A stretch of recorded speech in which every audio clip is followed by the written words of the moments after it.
Hello, I'm Bill Hopkins with the Cross Timbers chapter. We're very pleased to present on our program tonight Sandy Fountain. Sandy is a member of the North Central chapter. She lives in Lakeview, which is up in the northwest part of the city, very close to the Fort Worth Nature Center. And Sandy is she's one of the teachers of our NLCP program. She's going to be teaching a class, level 1, coming up in October, I believe, and I think maybe a level 2 or a level 3 class later on. I can't remember for sure. And she's also works with our plant sales there. And she has a great garden, and she's going to tell us about her garden here in just a minute. So okay. And if y'all have questions throughout, please let me know. I'm not good at doing a presentation and monitoring the chat. So somebody just pipe up if anyone has a question. But I've been into native since about 2003. We built our house here, and I actually live in Lakeside. You called it Lakeview, that was close. Lakeside in 1997, and I was lucky. I didn't know anything about planting natives, but I planted all little dwarf Yopon hollies kind of around my house, so I kind of lucked out on that. But I kind of got started by going to the Lakeside Garden Club, and there I met Suzanne Tuttle and Leanne Rosenthal, and they told me about the Master Naturalist program and started talking about native plants and stuff. And so that's kind of how I got going. And then I became a Master Naturalist in 2007 and then joined the Native Plant Society the next year. And so that's kind of been my passion is native plants. And a lot of the pictures I'm going to show you are in my yard, but my yard doesn't always look like this. Believe me, right now with all this heat, it's pretty bad. So some things are good, but some things are, kind of dormant right now. But a lot of you that have been into natives for a while, this is probably going to be preaching to the choir. But if there's any newbies out there, maybe you can come away with some kind of new information. So why use native plants?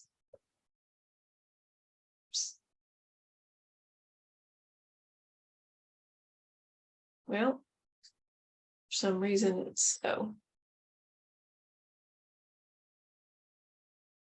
Here we go. I don't know how I finally got it to go. All right. Whoops.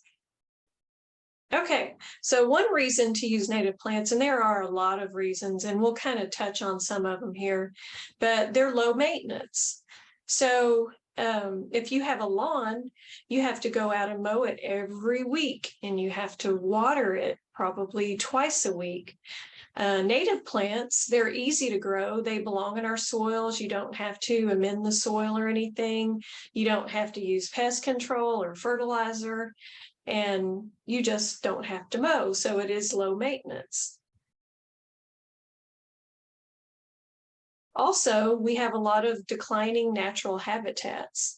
So more and more people are moving to Texas. They're taking up all of the land. They're building houses and apartment complexes and shopping centers and those types of things. And so the pollinators and the birds, they're having issues finding what they need. So if you plant native plants in your yard, you're providing food for wildlife, host plants for butterflies, cover, nesting sites, dens for bunnies, and most importantly, stopping off areas to the remaining wildlands. So if everybody started planting native plants in their yard, the birds and the insects and everything would have a lot better chance of finding what they need. Another reason to plant native plants is wildlife viewing. If you like to see butterflies, hummingbirds, birds, other pollinators, bumblebees, lizards, frogs, toads, and other critters, then the more native plants you have, the more things you're going to see in your yard. And these are just a few things that I'll show you from my yard. A Texas spiny lizard. There's a little gray hair streak on a cowpen daisy. Here we've got cedar waxwings, and this bird bath, it looks so funny. It looks like it doesn't even have water in it because I broke the top of the bird bath. And so I had to get a new top. And so it's brand new when I took this picture. It's some years back, but it looks like all of these birds are congregating in the bird bath and there's nothing in it, but it really does have water in it. And I just think it's really neat how the cedar waxwings, when you photograph them, they look like they're velvet. And I took that picture through the window from my house. So there you go, wildlife viewing. And when it's hot, you can just view from your window. And American basket flower on the right, that's one of my favorite wildflowers. And I just thought it was really pretty. The little critter that's on it, it's kind of got a blue abdomen. I don't know if it's a bee or most likely maybe a fly. I just thought it looked really pretty. This little guy on the left, this Texas spotted whiptail, I shouldn't say guy, gal.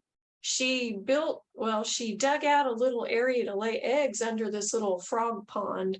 And at first, all I saw was her tail. You know, she was working and working and digging it out. And then she turned around, you know, and backed in. And I was sitting on the concrete right next to this. And she was just so tame. And she would come out. My leg was shading part of the concrete. And she came out and got in the shadow of my leg and just like, you know, kind of hung out there. It was pretty neat. And then this guy on the right, Mississippi kite. They love to sit on the dead branches up in my oak trees. So if you have dead branches, you know, and they're not going to fall on anything, leave them, because the birds like to sit there because they can look around. These Mississippi kites, they sit up there and they look around and then they dive down and get big juicy grasshoppers. They also like to eat cicadas. And, you know, if you have trees in your yard, cicadas are really loud. And so I'm fine with sharing those with them. One time I saw a bird fly through my yard and it was making this really weird noise. And I thought, what in the world is that? It sounds like a buzzing sound. I didn't know a bird could do that. And then I realized it was one of these Mississippi kites and it had a cicada in its talons and it was making that buzzing sound as it flew through the air. So it was pretty cool. And then he went up on the branch and started eating it. And I was just, you know, on my porch watching that whole thing. So it was pretty neat.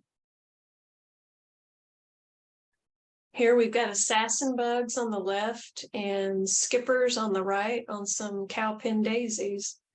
So the more things you have in your yard, and a lot of you know this already, I'm sure, the more cool things you're going to see.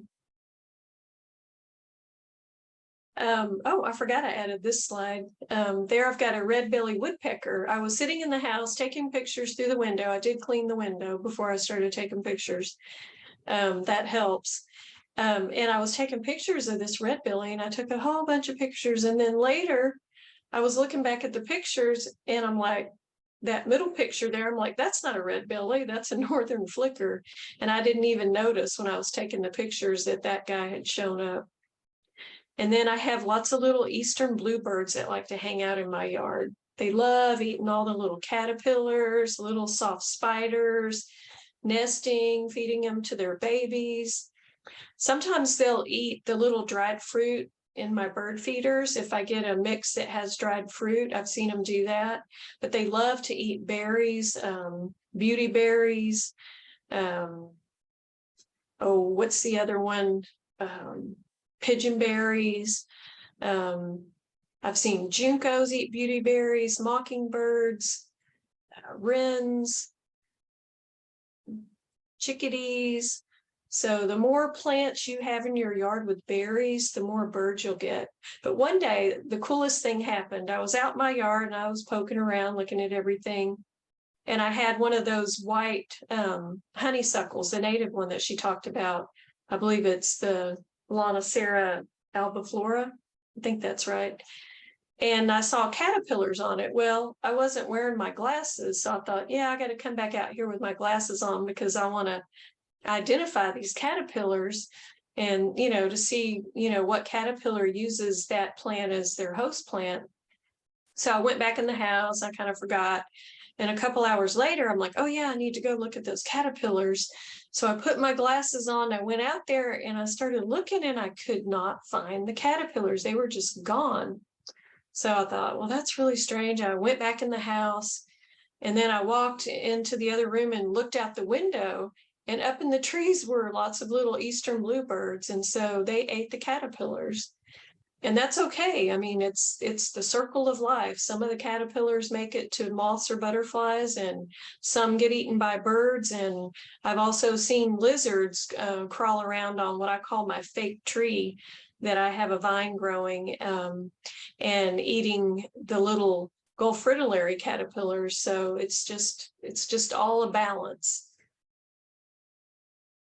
Here's a few more things I've seen in my yard. The little goldfinches, you know, we have lots of them all winter long. And then in the spring, when your trees start budding out, well, they leave your bird feeders and they go up in the trees and they eat the little green buds on the trees.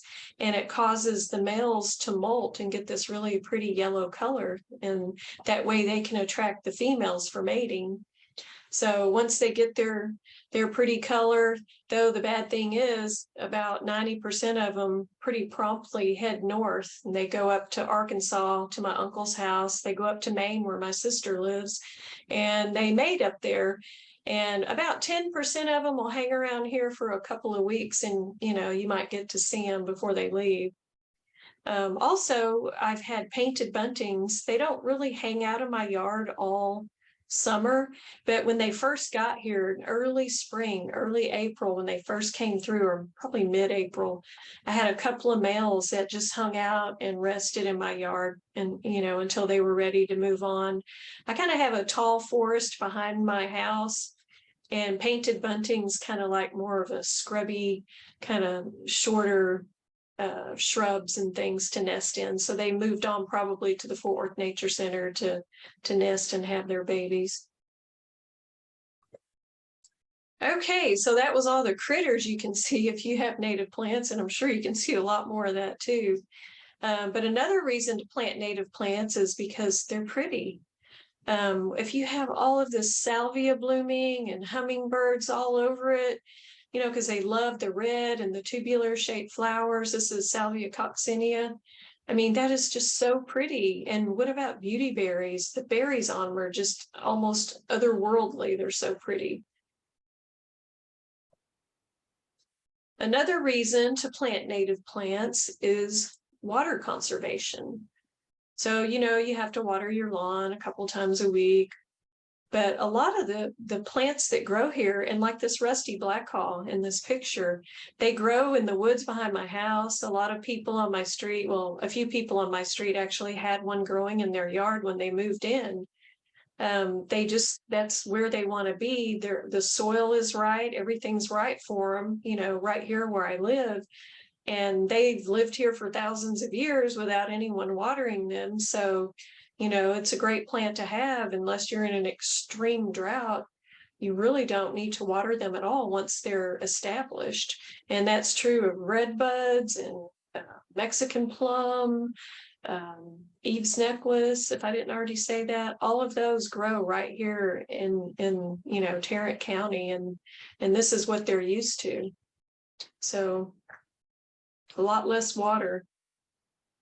Okay, a few years back, I found this on the internet and I thought it was interesting, so I kind of adapted some of it for this presentation.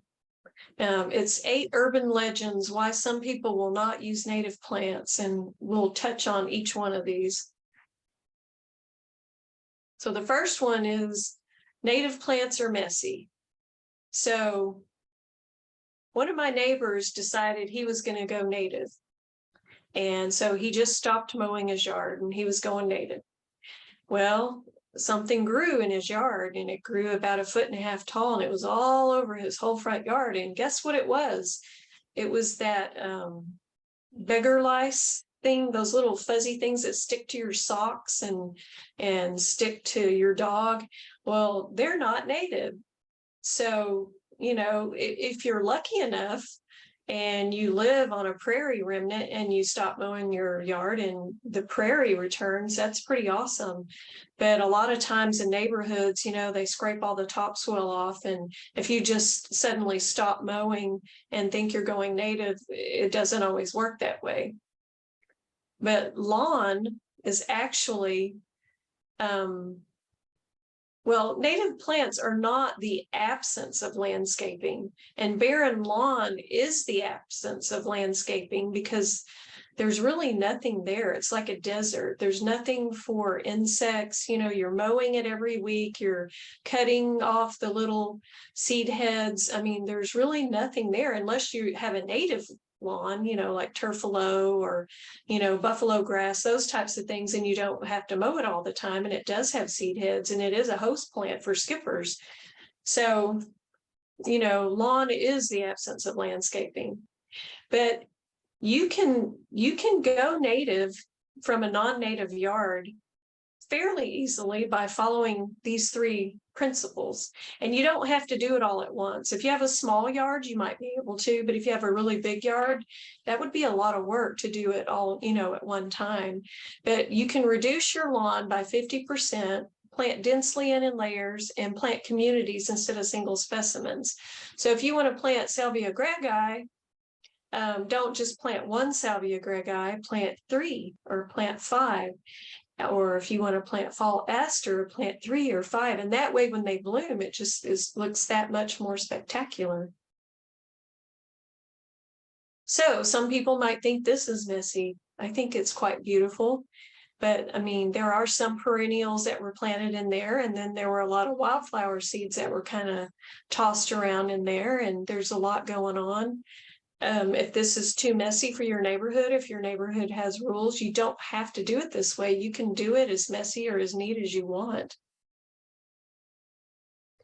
This one's a little bit more formal. You've got your nice little pink flowers all, you know, sectioned over there on the right, and you've got your red ones on the left, and, you know, everything's kind of neat and in its place. But if you want to keep it this way, that's going to be a lot of work because native plants kind of tend to move and change, but you could if you wanted to.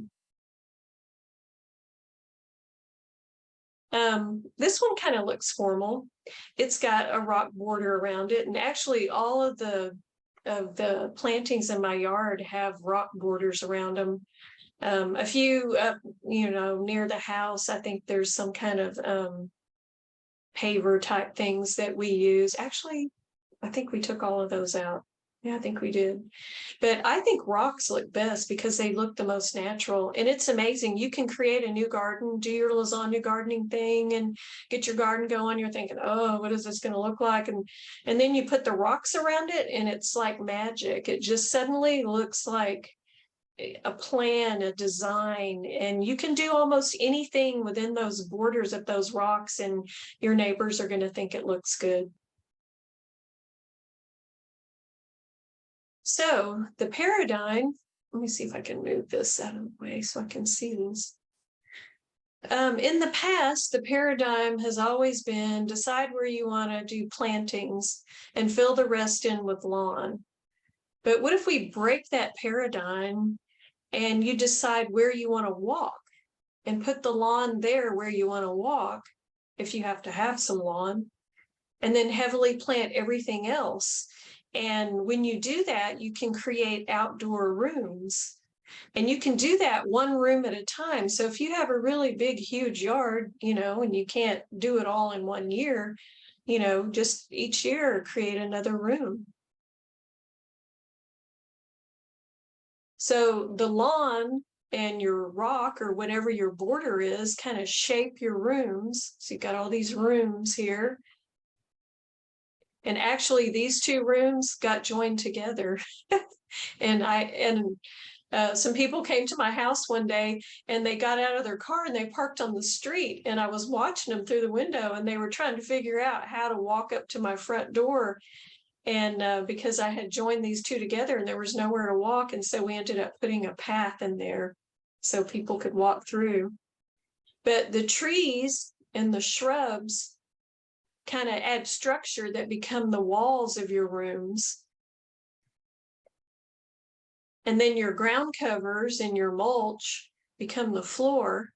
And then the arching branches, which you really can't see in this picture, become the ceiling. And this room actually has a couch.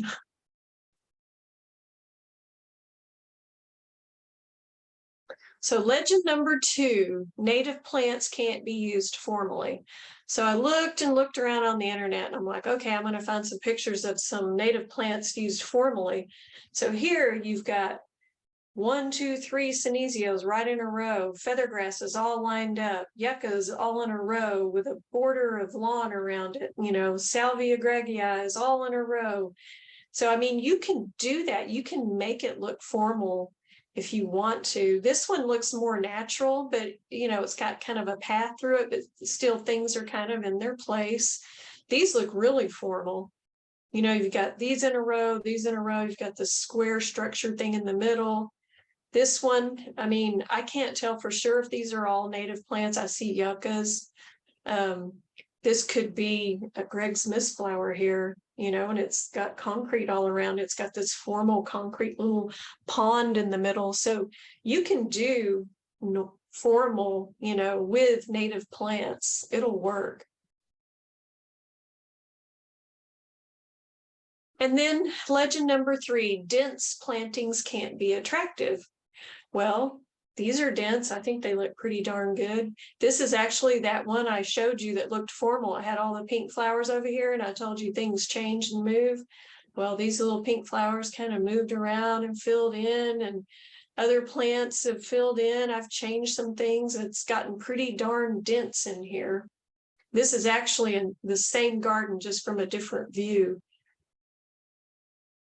No one in my neighborhood has ever complained about my plantings. I only get compliments. Legend number 4, native plants will be destroyed by insects. Well, if you have a balanced ecosystem, then you should have less insect damage. But I mean, we plant passion vine because we want this little Gulf fritillary to eat the plant because we want more Gulf fritillaries. And plus, they supply food for wasps and lizards and birds and everything. But if you say you get aphids on your plant and you spray it with poison, you're not only killing the aphids, but you're killing the insects that would eat the aphids, like the ladybugs. And then what if your aphids come back, but then there's no ladybugs to eat them? And so it's even worse. And you just cause everything to get out of balance. So if you just leave it alone and let the circle of life happen, the birds, the assassin bugs, the ladybugs, praying mantises, the wasps, they're going to keep everything under control. Here's a Gulf fritillary eating passion vine. Here's an assassin bug hanging out on my halberd leaf hibiscus, waiting for insects to come along. And this was actually a pot. I had potted up some fall aster, and it was just coming up in late winter, and it looked like something took a bite out of the leaf. Now, I don't know if it was this guy, this little moth. It actually looks like lace. Isn't that just so pretty? If I sprayed poison when I saw this bite on here, then I wouldn't have this little butterfly.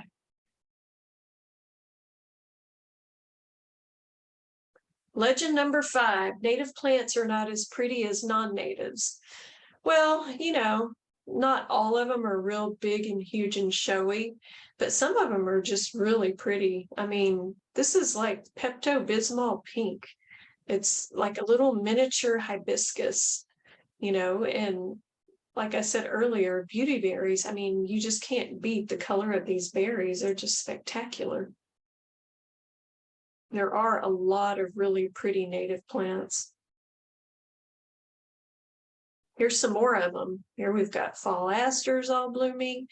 My neighbor one time knocked on my door, and my asters in the front yard were blooming like this. And she said, I wanted to ask you what kind of mums you had. And I said, mums? I said, I don't have any mums. She's like, yeah, those purple mums. And I said, those aren't mums. Those are, Texas native fall asters. And she's like, oh, and bluebonnets. I mean, bluebonnets are spectacular. Salvia greggii, it comes in so many different colors. And look at this redbud tree. This was actually growing in my dad's yard, and it was just spectacular that year. And this little clematis here, this kind of has to be enjoyed up close. From a distance, they just kind of fade in the background. You don't notice them, but up close, they are just the coolest looking flowers. It's also called leather flower. It kind of feels like leather when you touch it. And I love to sit there and watch bumblebees crawl up inside of these clematises. It's just really neat. One time one crawled up inside, and I guess the flower was getting old. They do last for days, and it just kind of busted apart. It just kind of exploded. It was really cool. A lot of my relatives that live in Arkansas, my dad's family, they love growing that non-native clematis vine that has the little flat purple flowers all over it. And they're always showing me pictures of it and everything. Whenever they do, I say, oh, I have clematis too. And here it is, you know, they're like, oh, wow. And this actually is native in Arkansas too, I believe. Legend number 6, native landscapes will be scorned by your neighbors. You know, depending on your neighborhood, if you have an HOA, you know, you can do it. You can make them neat. If your HOA makes you trim things, you can trim it instead of leaving it for the birds and things to eat the seeds. You can take those trimmings and put them in your backyard and make a little pile so the birds can find them there. You know, you can find a way to do it.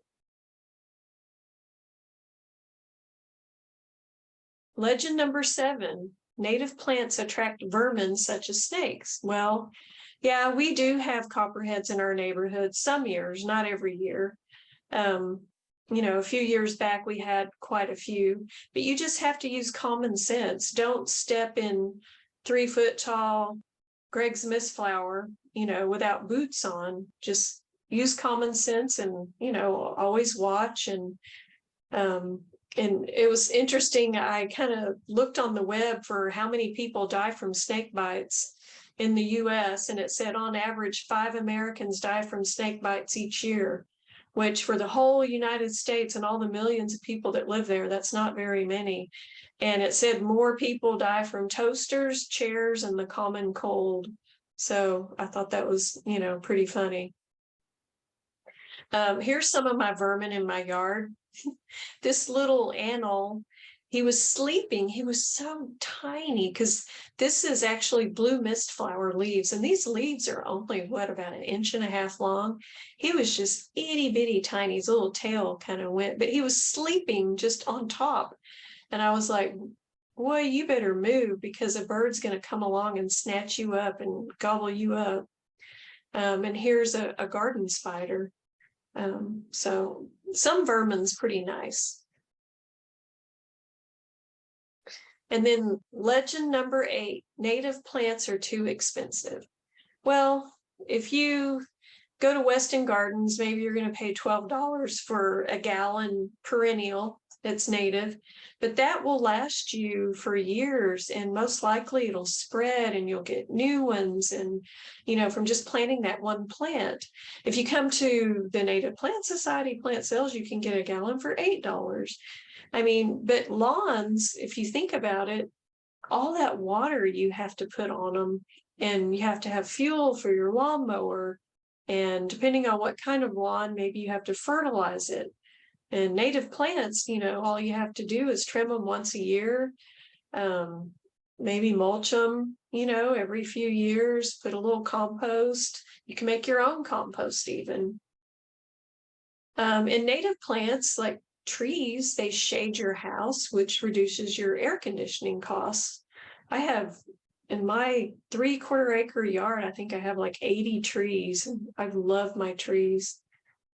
And native plants have evolved here, and they've survived here for thousands of years. And for thousands of years, you know, the insects and birds, that's what they've needed.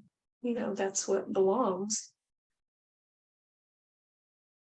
Few more of my plants in my yard. This gay feather, it looks like a bush. A lot of times my gay feathers get so long and lanky and lay all over the ground by the time they bloom. Well, this time in early June, I cut it back and it branched out and grew like a bush, which was, I thought, really neat. If you do that, I would do it by the 1st of June, because if you don't, you know, you might be cutting off the blooms. Some years my Eve's necklace flowers are really big and, you know, draped kind of like wisteria. Some years, you know, it gets hot too soon and it makes them really small, or they don't last as long. But boy, when they're blooming, bees just absolutely love them, especially bumblebees. And of course, American basket flowers. Okay, so that is the program that I was going to talk about, but I also wanted to talk to y'all about NLCP. A lot of you may have heard about it, or maybe even some of you have already taken the classes, but it's the Native Landscape Certification Program, and it's governed by the Native Plant Society of Texas. Bill Hopkins and I are actually on the steering committee for the state for NLCP. But it offers 4 classes, level 1 through level 4, introduction to natives, you know, a lot about why you should plant them and a lot of the science behind it and everything. Level 2 is landscape design with native plants. Level 3 is installation and maintenance of native plants. And level 4, which just came out last year, is stewardship of native plants. So once you take level 1, then you can take the rest of the levels in any order that you want. And we also have another bird class that's kind of a sister class to these classes. So you can get different types of certifications when you take the classes. So if you take, say you take level 1, there is a test. And if you take the test and you pass it, then you get a certificate. So you're certified for native plants, level 1. If you take level 1 and level 3, then you not only get the certificate for passing level 1 and 3 if you take the test, but you also get you're certified in maintenance level. So you have a maintenance level certification. If you take all 4 classes, take all 4 tests, then you are NLCP certified.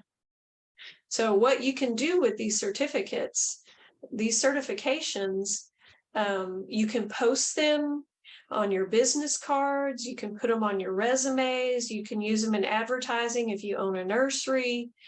You know, they give you bragging rights. Also, when you take NLCP classes, if you're in a program where you need continuing education credits, you can get that from taking the classes.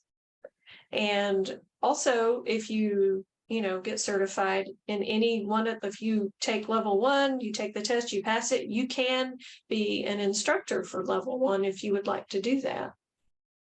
And we just posted all of our classes for the fall. So I'm going to take you to the website. This is the website. It's nipsot.org, which is the state website, /WP/NLCP.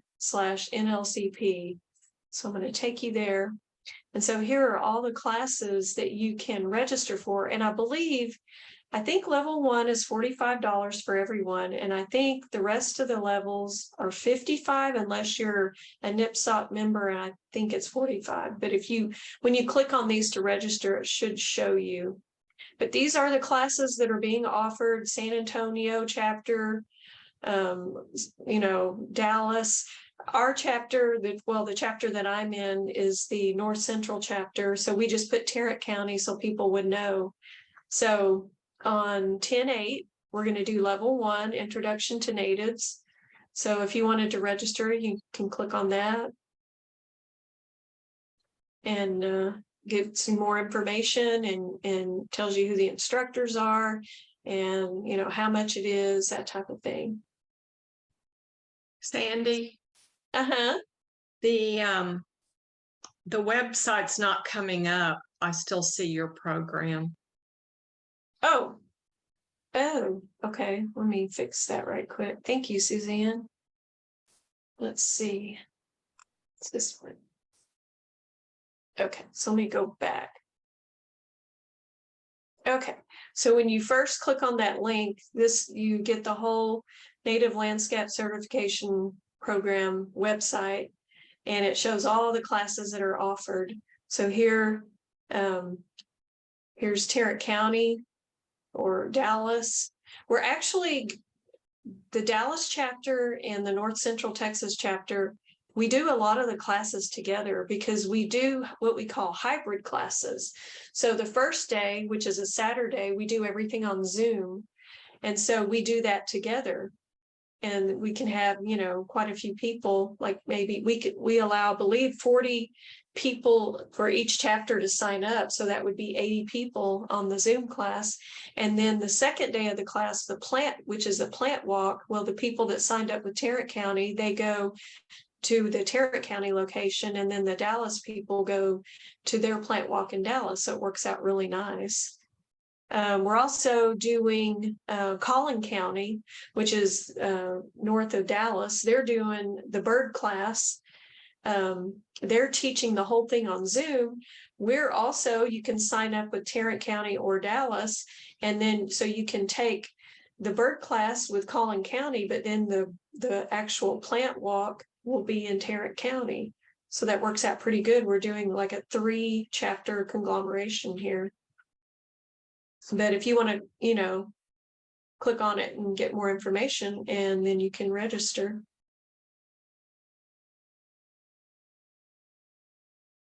And I believe that is everything, Bill, unless anyone has any questions. Thank you very much, Sandy. That's really great.